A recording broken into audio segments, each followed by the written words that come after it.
السلام علیکم ورحمۃ اللہ وبرکاتہ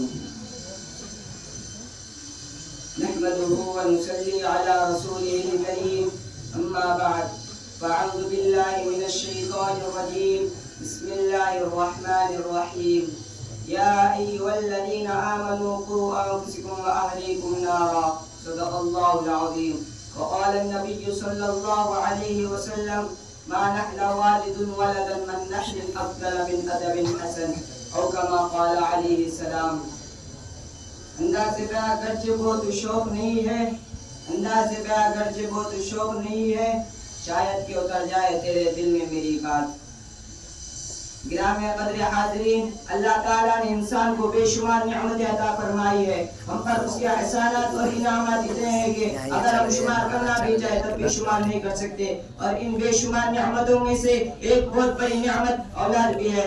اولاد اللہ تعالیٰ کی وہ نعمت ہے جس کو نور چشم بھی کہتے ہیں، لخت جگر بھی کہتے ہیں، رونق خانہ بھی کہتے ہیں. اور اس میں کوئی شک نہیں ہے کہ اگر اولاد واقع اولاد ہو تو وہ آنکھوں کا نور بھی ہوتی ہے، دل کا سرور بھی ہوتی ہے. اس کے وجود سے گھر کی ویرانیاں ختم ہو جاتی ہے، اس کی جوانی والدین کے بڑھاپے کا سہارا بن جاتی ہے. اور کبھی ایسا بھی ہوتا ہے کہ والدین جس اولاد سے بڑی بڑی امیدیں لگائے ہوتے ہیں وہی اولاد ان کی زندگی کو اجیرن بنا دیتے ہیں، ان کے دن کا سکون اور رات کی نیند حرام کر دیتے ہیں. حتیٰ کہ بعض اوقات والدین تنگ آ کر کے دیتے ہیں کہ ایک کاش تم نے جنم ہی نہ لیا ہوتا. اور کبھی تو وہ ایسے دل برداشتہ ہوتے ہیں کہ بد دعا کر بیٹھتے ہیں کہ اللہ تمہیں اٹھا لے، تم پر اللہ کی لعنت اور پھٹکار ہو. لیکن بد دعا کرنے سے پہلے کبھی والدین یہ سوچنے کی بھی زحمت کی کہ اولاد کا بگاڑ کہیں ہماری غلط تربیت کا نتیجہ تو نہیں. اگر ہم نے اولاد کی صحیح تربیت کی ہوتی تو آج یہ مصیبت دیکھنا ہی نہیں پڑتا.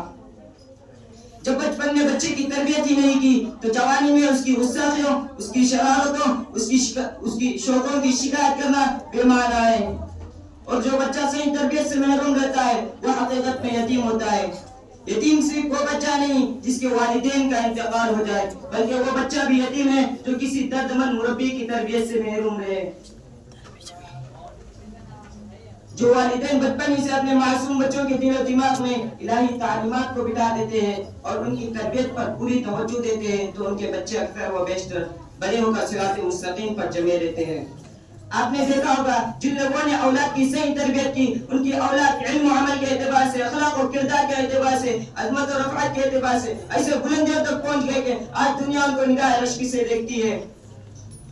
اور یہ جو انہوں نے ان کی اولاد کی تربیت کی تو حقیقت میں یہ ان کی اولاد کا حق تھا.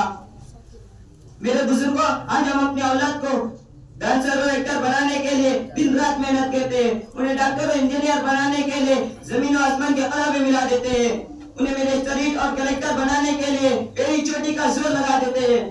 آپ جانتے ہیں اگر ہم اتنی محنت اپنے بچے کی دینی تعلیم اور تربیت میں صرف کریں تو ہمارا بچہ بہادر مجاہدین بن سکتا ہے، شب زندہ وار عابد بن سکتا ہے، اطاعت پسند زاہد بن سکتا ہے، خادم اسلام بن سکتا ہے، ایک مثالی مسلمان بن سکتا ہے، حافظ قرآن بن سکتا ہے، مفسر قرآن بن سکتا ہے، اسلام اور اہل اسلام کا نام روشن کرنے والا صاحب ایمان بن سکتا ہے.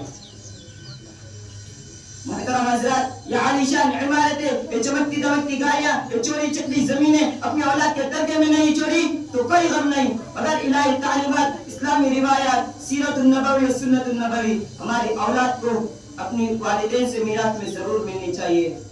اللہ تعالیٰ تمام مسلمانوں کو اسلامی نیت پر اپنے اولاد کی تربیت کرنے کی توفیق عطا فرمائے.